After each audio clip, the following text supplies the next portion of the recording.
Well, good morning, pastors and leaders. Thanks for gathering again at the Well this month. This morning's guest will be no stranger to most of you or all of you. We have Dwight Habermehl with us. Dwight is the CEO of Habermehl Contracting. He's also the founder and director of Ministries Network. So Dwight, thanks for being here today. Today we want to talk about self-awareness as leaders. And you have several roles, Dwight. I mean, you're a husband, you are a father of 5 children, you're a grandfather, you are a deacon in your church, you're a business and ministry leader. You have, to put it lightly, many demands on your time, all the time. Do you handle this well? Definitely not all the time, Jake. It is an experience of constantly refocusing and trying to rebalance. And that takes definitely a lot of reflection and thought and time and introspection and consideration. Yeah, for sure. So today we want to talk about self-awareness as leaders, self-awareness in ourselves, and we want to discuss in particular things like time for reflection, embracing vulnerability, monitoring emotions, knowing your strengths and weaknesses, and investing in yourself. So to start, how do you create time for reflection? Do you have some way that you structure that? How do you create that time with all the things going on? Well, it's obviously intentional. You can't really appropriately think and plan in the river, as I put it. I've often in times when I've taught time management to team and things like that, I talk about, picture a river, in the wilderness and coming to a rapid, and you're going to shoot that rapid in a kayak, right? And there's 2 things you could really do if you were going to go down that river and shoot that rapid. You could either, having never been there before, you could either just do it kamikaze and just go right through, over the falls and try and shoot that thing in your kayak, or you could, pull over at a precipice and study the falls. And then create a plan of attack to navigate through there. And I think in scenario 1, when we just tackle the falls and we do not take time out of that journey to reflect and consider. We get caught in whirlpools, we hit rocks. You're going to do that, it's going to happen. But it happens a lot more frequently. And I think attacking the rapids and falls of life are done more effectively when we can withdraw and reflect and consider and plan. And it's pretty hard to do that in the river. It really is. We're in more of a reactive mode so often. Yes. So how often do you find you're taking these times of reflection? Is this something you have to do daily or weekly? Well, daily in the sense of devotions, obviously, have been an important part of my journey. I try to take about an hour and a half in the morning, just in time of reflection. But I think reflecting over my general element of life, I basically do 4 quarterly retreats in the course of the year. My wife and I will actually book time to go away. And I know it's not always practical for everyone, but we're able to do it at this season. In seasons gone by, it would have been, pulling away to, just even a place in the car in a park or something. But we'll go and we'll take stock of how things are. It started actually in choosing to go to the Blomidon Inn once a year, or years ago when we first were starting out in marriage, and we made it a week, 3 days of reflection there. And we'd walk through the different roles that we carried as a couple and each of our children, and we took a book with us and we wrote out our reflections on life and our family and our marriage relationship and all these things, and we talked through them. And then we actually had a chance to plan out the high points of our year. And it was so effective, we realized that, hey, we really needed to do this more frequently, so we started to move towards what we call the quarterly.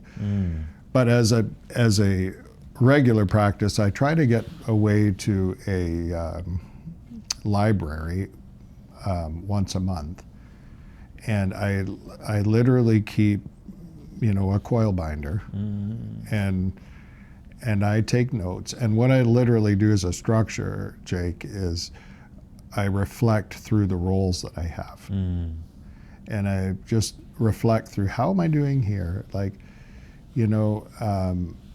and I reflect through the components of my personal life, and internally, how am I doing in how I respond to people, how am I doing emotionally, how am I doing mentally, how am I doing physically, and I try to reset and refocus. Yeah, so I mean, what you're talking about here is really about being vulnerable. I mean, to go away with your spouse and open yourself to her perspective is putting yourself in a vulnerable place. To sit quietly before the Lord and ask Him to show you how are things going is putting yourself in a vulnerable place. And so, why is embracing vulnerability important to you, and how has that helped your emotional health, and how have you demonstrated embracing vulnerability for others? Well, I'll start with the last question first and then move to the first.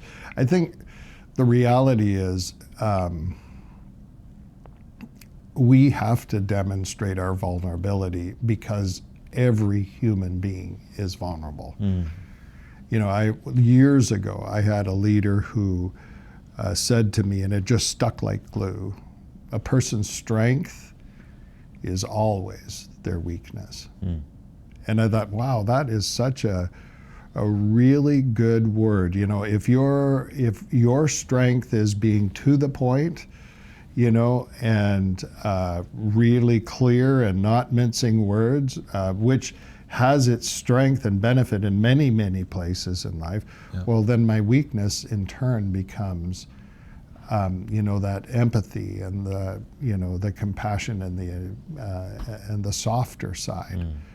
And you could go through a list of all kinds of things. I'm highly detailed. Well, I lose the global picture. Right. And so it doesn't matter who we are. We have weaknesses and vulnerabilities, and we need to acknowledge it in community and in team, because it actually creates an environment for growth, right? When we can be honest with one another and give each other room, we actually create an environment in which people can grow. If we don't create that, I don't think people are going to have the appropriate soil to blossom in. Right. And that's also true for ourselves. If we're honest with ourselves in terms of what are our strengths and what are our weaknesses, and we're self-aware of how we're composed, what we do well with, what we don't. I think we have greater capacity for growth personally. Yeah, for sure. And the other question I asked was, you've started to head that way. How has embracing vulnerability helped your emotional health? And I think, what you've said is it kind of frees you up to be okay with your... Well, and I think probably one of the things I think when you, as a younger leader, thinking back into the days of when I started out in leadership, I thought that you had to be, the whole idea of leadership was, you had the person that all together that everybody needed to follow, that had the answers, that had, and I learned in time that actually isn't it. I think if we don't understand that we have weaknesses, if we don't understand that we have flaws and we're not, we basically steel up. Do you know what I mean? And that makes this issue of self-reflection harder. Because we're trying to tell ourselves there are no flaws, when internally we know that there are. And so I think just being very conscious of the fact that, okay, I have strength, I have weaknesses, I have flaws. What are they? They keep me more malleable as a person, or or in a position where I'm prepared to grow. So you run a construction business. I'm sure there's never frustration. I wish that were true. Let's talk a little bit about monitoring emotions. I mean, running a business like renovations and dealing with clients, and then also ministry. Why is monitoring your emotions as a leader vital for you? And how do you do that? What checks and balances do you use to monitor those emotions? Well, I think one person said that, leadership is like going for, a walk in the woods in hunting season with a bullseye on your back. And I think it is. Like, you're never going to please people. And a big part, Jake, as you know, of our work in design build is, with our clients, is managing expectations. And that's really hard to do because we do not live in a perfect world, and expectations are often missed. But that word managing expectations comes to be the point of challenge, because renovations, as you know, are a moving target. You plan out how you're going to do a project, and you open a wall and find things you didn't expect. A trade doesn't show up. Someone makes a mistake. And people have this idea of perfection. And it's not a perfect process. So expectations do get missed, and when they get missed, people get mad. And the recipient of that is the leader, right? And people will fire at you, and they will say the most unkind things. In fact, they'll shoot at your character. Somehow human beings can be the most beautiful, kind creatures, while at the same time be the most vicious. And even good people, when they get angry.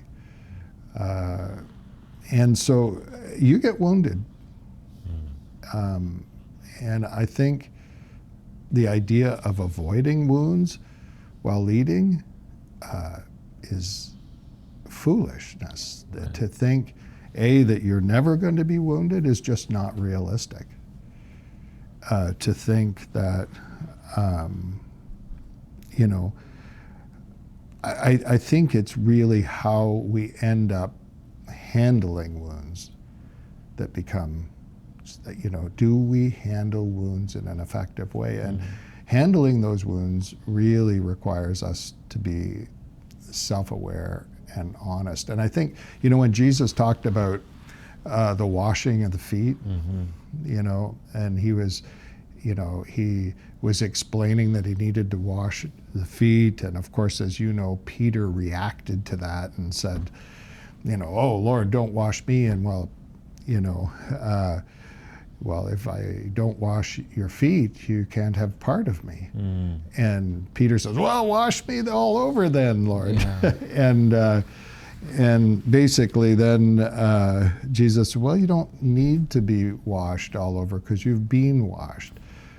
And he basically goes on and paints a picture of in the dust of this world, which is exactly what we're talking about on those job sites and in marriage relationships and in friendships and all local church situations.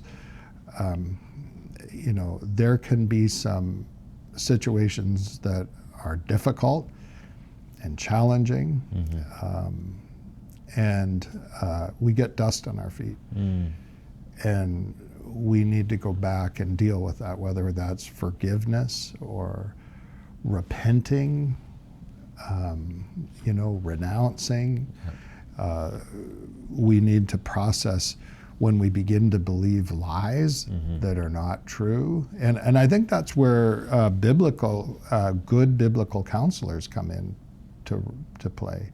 I've scheduled counseling into my own journey from time to time when I'm going through heavy stuff, because I know that I've got to keep my heart and my mind in a healthy place if I'm going to lead well. Yeah. And so sometimes I need help to even see things appropriately. Yeah, for sure. And, thinking about that time of reflection, and reflecting on what are my emotions and being aware of my emotions is so, so key. And what are some ways that you've tried to, when you've been wounded, and there's this saying, hurt people hurt people. Right. Right? And so when we're wounded, our maybe natural reaction is to be reactionary. What are some ways that you've tried to pay attention to your emotions, particularly when you've been badly wounded? Well, and I have hurt people because I've been hurt, and I think everybody has. I think, we have to be careful with how we process things, because the Bible even says, don't put your pearls before swine. Yep. You have to be cautious of the environment in which we become very transparent. And, but like as an example, my wife is a very safe place for me personally to be vulnerable and ask questions. In fact, we had a conversation this morning that was very much that way, where she was kind of observing something and she wanted to ask some questions, and she did, and that's good. That's how we've conducted life. I surround myself with other friends who are in that same kind of place where they can I know they're safe, and I know that they have my best interests at heart. And the Bible says actually wounds from a friend can be trusted. Yeah. And so you have two pictures. Don't cast your pearls before swine. So be careful of where you're transparent and vulnerable. Yeah. But wounds from a friend can be trusted. So find the environment in which you can invite critical feedback. Yeah, for sure. And I'm guessing that same advice goes for trying to discern your strengths and weaknesses. Oh yeah, definitely. I think I think we become aware of weaknesses, a lot of our weaknesses fairly quickly in life. And sometimes we're really super critical of them. It's it's seeing the blind spots is the challenge.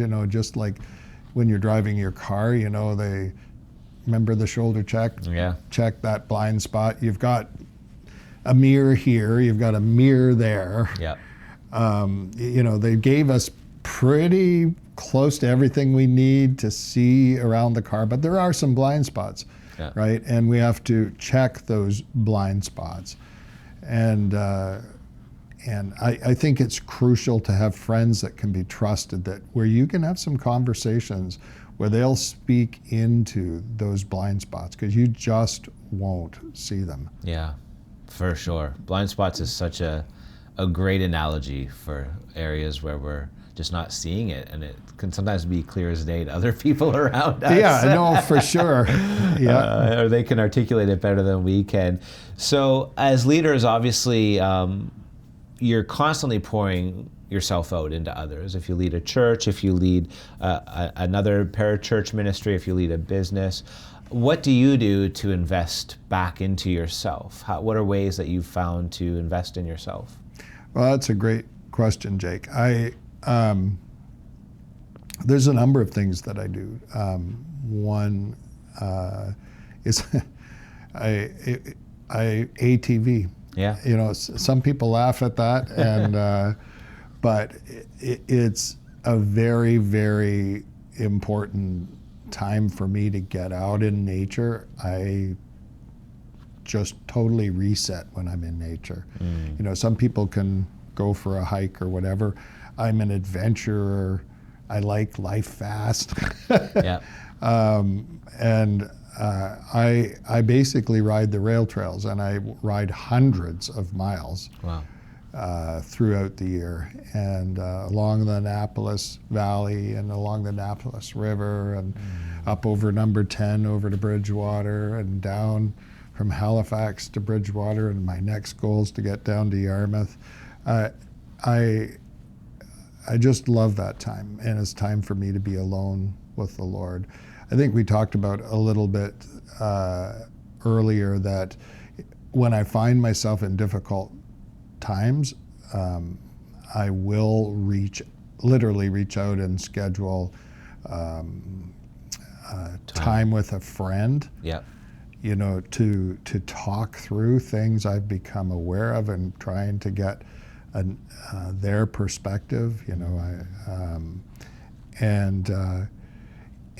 And I also need to invest in reading. I have dyslexia. I had challenges with that as a kid. Reading's not easy for me, but I have pressed into it and tried to be a learner through my whole life. When I was a young leader, I remember hearing a leader say, "Leaders are learners," and I believe that's true. And I've reached out in whatever way I can over the years, audiobooks, listening to podcasts.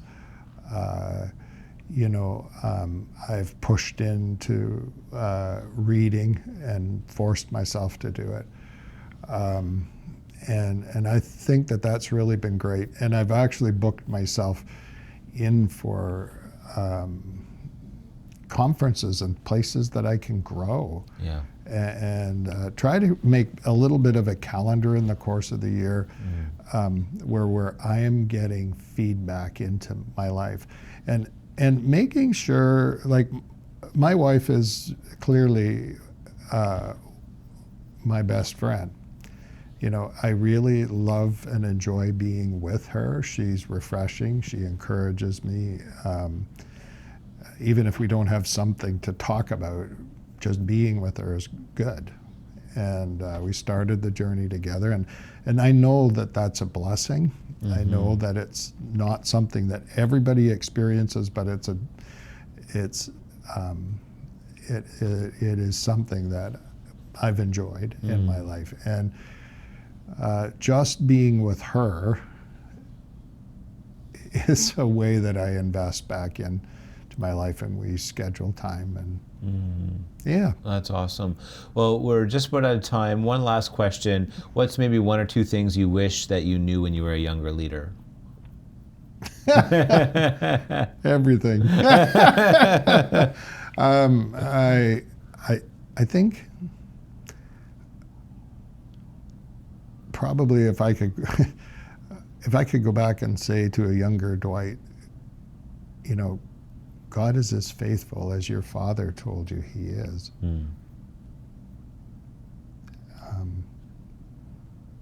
He's never let me down. And I've had some real close scrapes in my life. He's been faithful. I think I'd take life a lot easier. I would stress a lot less. And just knowing that God actually loves me. I think if I could go back and tell myself that God really loves you, truly, and he's faithful, he won't let you down because of that love. If I could go back and tell myself how loved I was, I'd do that.